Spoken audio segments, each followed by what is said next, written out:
विपक्ष पर भड़की मायावती, दाल बिल्कुल नहीं गलेगी। विपक्ष के ऑफर को फिर ठेंगा, हाथी चलेगा अकेला। मायावती के फैसले पर जनता का फूटा गुस्सा। मायावती की बसपा को बताया भाजपा की बी टीम।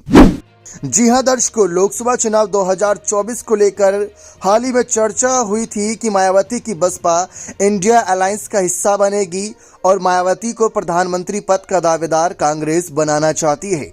खबरें वायरल होने के बाद कांग्रेस ने तो इन खबरों पर कुछ भी नहीं कहा, लेकिन आज मायावती ने सोशल मीडिया साइट एक्स पर 2 पोस्ट किए, जिसमें मायावती ने साफ लिखा कि वह अकेले ही चुनावी मैदान में उतरेंगी और ना तो वह तीसरा मोर्चा बनाएंगी, ना ही चुनावी गठबंधन करेंगी।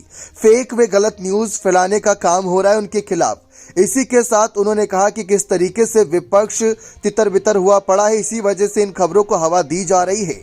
लेकिन मायावती के इन पोस्ट के बाद जनता ने मायावती की बसपा पर जो आरोप लगाए वह चौंकाने वाले हैं।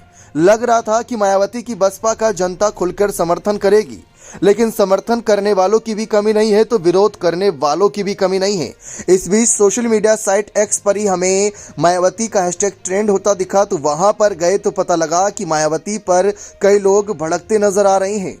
जहां अर्पित गिरी नाम के एक यूजर ने लिखा हुआ है कि अकेले लड़ना मायावती जी की रणनीति नहीं बल्कि मजबूरी है। अपने कार्यकाल और पार्टी में टिकट के नाम पर जो कमाई हुई है वो ईडी से लेकर अन्य एजेंसी से छुपी नहीं है। 2022 का विधान चुनाव हो या 24 का, वो भाजपा की मददगार ही सिद्ध हुई, चाहे जिस भूमिका में हो।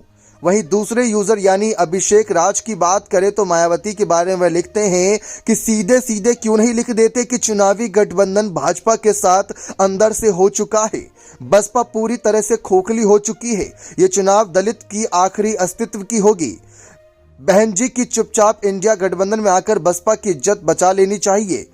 वहीं आगे यूजर की बात करें तो ERRN प्रजापति लिखते हैं हैशटैग मायावती अकेले लड़ेंगी तभी तो बीजेपी को सपोर्ट करेंगी। बीजेपी की बी टीम मायावती को ऐसे थोड़ी ना कहा जाता है। मामला यही शांत नहीं हुआ। समाजवादी प्रहरी के नाम से एक बना अकाउंट से पोस्ट हुआ कि अपने अकेले लोकसभा चुनाव लड़ने की बात पर कायम है मायावती। बीजेपी की बी टीम जो है मायावती की बसपा अब इंडिया अलायंस में शामिल नहीं हुई तो विपक्षी पार्टियों और कुछ यूजर्स जनता के जरिए मायावती को बीजेपी की बी पार्टी के साथ साठगांठ में बताया जा रहा है। क्या आपको लगता है कि मायावती का यह फैसला पार्टी के हित के लिए है या सचमुच मायावती कुछ छुपा रही है जिस पर जनता आक्रोशित होती नजर आ रही है? अपनी राय कमेंट सेक्शन में अवश्य दीजिएगा। बहुत बहुत धन्यवाद।